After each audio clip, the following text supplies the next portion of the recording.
Question number 2. You wake up tomorrow, you could speak any language fluently. What language would you choose and why?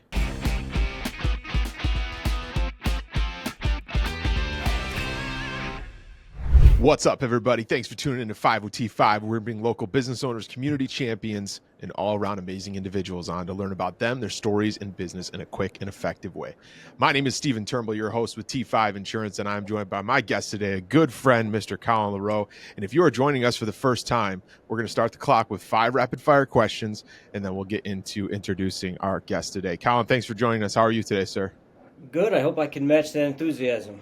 Here we go. You ready to rock? Question number 1. We're jumping right into it. This might be the biggest one. We're going to start with it. You have to choose one, cake or pie? Cake. Ooh, quick. Why? More versatile. Lots of options. You know, I'm not a fan of the crust all the time either. So You're a man of options. I got it. All right. Question number 2. You wake up tomorrow. You could speak any language fluently. What language would you choose and why? Mandarin, I think. Chinese. Ooh, different. Why is that? Not a lot of people do. I think it opens up some avenues and very tough to figure out what they're saying if you have no concept. You know, some of those romance languages, people might get a grasp of what you're saying, but you want to tell some secrets, you start speaking Mandarin. That's right. Not so many people are going to know what you're saying. I like that. All right. Question number 3. Share with us the most impactful piece of advice that you've received and its lasting effect on you. What's the first thing that comes to mind when you think about the most impactful piece of advice that you've given over the years? Been given over the years. Geez, I don't know. I think it's I might have to circle back to that one. I don't know that there's been one, but it's generally just work hard, be kind, and hope for the best. If you accomplish those 2 things, you did right by yourself and everybody you care about. So work hard and be kind. I tell people all the time, do your job, do the right thing. It's not that hard, right? Those are and everything else falls in place. If you do your job, if you do what you're supposed to be doing, and then you do the right thing with your ethics, your morals, all of that, everything should fall into place for you. I like that answer. Yeah. Question number 4. On Colin's terms, define happiness and what contributes to your sense of joy. Oof, it's freedom to do what you want, when you want, with the people you want, without worrying about the I don't know if we're on PG, without the BS kind of interfering. So Yes. It's not financial. It's not, it's just being able to do what you want when you want. Nobody preventing you from doing it, because if you have your options and you lead your life with that work hard, be kind concept, you're in the right position, I would say. Love that. Question number 5, last one. Might tie a little bit into the last one, but just knowing you personally, we're going to dive into all the good stuff that you do. You have your hands in many different buckets. You make an impact in a ton of different people's life and the different silos that you're in. What's your why? It's got to be my daughter. That's an easy one. Piper, 6 years old. I'm a big family guy. Come from a great family. They're involved in all of my business dealings and personal aspirations. So to have somebody to bring up and to help show the right way to do things. It's I told a friend of mine, Don Manfredo. I said having a kid is like that turbo booster to really if you're ambitious before and you want to do good things, that's the real kick in the ass to motivate you.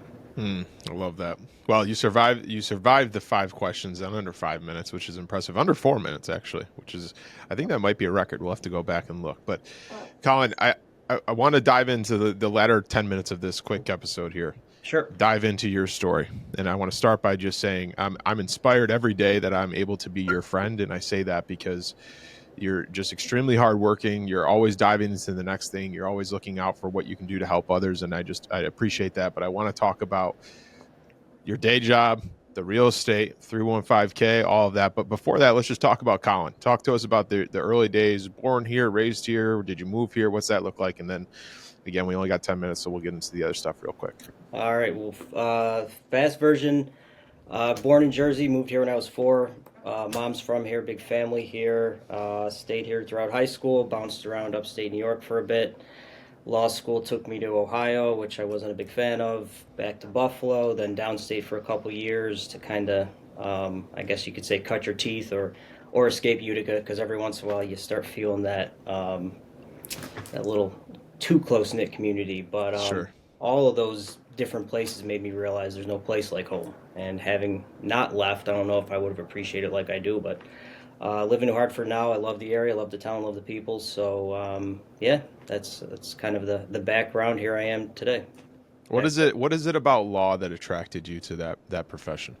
uh, Med school was going to take too long and leave you broke too long. I think. I have a lot of lawyers in the family. I don't like arguing, but I like getting a point across, so to speak. Mm, And law kind of opens up those doors. You don't have to be a lawyer. You go to law school. There's a lot of different things. You learn how to analyze and how to critique things and how to, critically think. And I think that applies in just about any business sense. And sometimes I like wearing a tie, and sometimes I don't. So it gives me those options. yep, I feel that. So for someone watching, I feel having a lawyer in your back pocket, and I've tried to change my view of my life in my almost 30 years now. I'm almost 30, which is like here we are, right? And I've tried to change the view of like, here's my bus and the people that I have on my bus. And I consider you one of those people, especially from the lawyer side of things and what you've helped us accomplish with our properties, with my business, getting things going. For someone that maybe doesn't have a lawyer on their bus, how can you help? What's your specialty? What's something that, you focus on, or what can you help as far as the law stuff? Um, I joke around. So my uncle Dave Goldbas, he and I have a firm. We're Goldbas LaReaux downtown Utica. I'm always joking with him that I spend more time telling people not to hire us than to hire us. I do a lot of real estate law, some personal injury, but I think my one of my favorite parts about being an attorney is being able to help friends and family that have a question. I can say, you don't need to worry about that, or here's what I would do. And a lot of times it doesn't necessarily have to be the legal advice, but it's the practical approach to, are you going to sue somebody for $2,000 when it's going to cost you 10? No, walk away. Right, right. Like that scene in Bronx Tale, the guy owes him $20, and he says, you got for the best $20 you ever spent. That guy's out of your life forever. So, there's a lot of different ways to approach things, but if you have that kind of approach to looking at things from the outside, I enjoy doing that. But in short, real estate law is if you needed somebody on the bus for that, that's I'm your guy, and you're my guy because I couldn't do half the stuff I do without you on those things. So appreciate Well, it. it's about right back at you. It's about having the right people on the bus to achieve what we want in life, and that's what I love about doing this quick podcast form. Is just trying to introduce cool people in our area that people can know, people can like, people can trust, all that good stuff, and get it out there. Let's switch hats for a minute and Sure. go into 315K for the cure. Tell us about the why. Tell us the how behind it. Tell us what's going on, what we need to know, all that good stuff. Sure. So 315K for the Cure is a pediatric cancer foundation, raises money for local kids and their families battling cancer. So as a kid, I was 13. I was diagnosed with Hodgkin's disease, type of lymphoma. Treated it, SUNY Upstate, Golisano Children's Hospital in Syracuse. I mean, they saved my life. There's no doubt about it. So I moved back to the area and was just kind of hanging out, not sure what I was doing, wanted to give back to the community. So Brooke Hoffman, another good friend of mine, went to high school together, went to junior high, and I don't think we went to elementary school, but she's a Utican as well, and she actually beat cancer too as a kid. So the two of us started this little foundation, kind of grassroots, just random small events, running groups, selling T-shirts, having parties, happy hours, and it kind of grew into something that we've donated, well over six figures to local families. We continue to do it. COVID kind of knocked us down because, like I said, we would get people together, and the funnest way to Sure. raise money and help people is to say meet me here. We'll have a couple drinks, or we'll do an event, or we'll do a race or something. So now we're kind of gearing up to get back into things, but really it's just it's a way to give back to the people that help me. I'm not the scientist that can find the cure, but if I can find a way to make it a little more comfortable for the kids as they're undergoing treatment, happy to do so. So Mm. that's 315K in a nutshell. We're always open to ideas. We collaborate with a lot of people. We have a golf tournament this summer, and it's nothing too formulaic. It's you want to do a good thing for some good people, let's do it. And I think it's a way for people to give back. Couple comments on that. First off, just thank you for what you do for that organization, creating the organization, all of that. Second thing is, I think it's important for people to know too, like you're a Utica-based organization that helps the local kids through the Syracuse hospital and all of that stuff, because the Syracuse hospital is where they specialize in, and that's where people from this area are Yeah. going. Yep. But it's a Utica-based organization that's helping people. Like you said, maybe we can't find the cure right now, maybe we can't find the cure tomorrow, but you're doing things that are helping that experience with the families and whatever it is.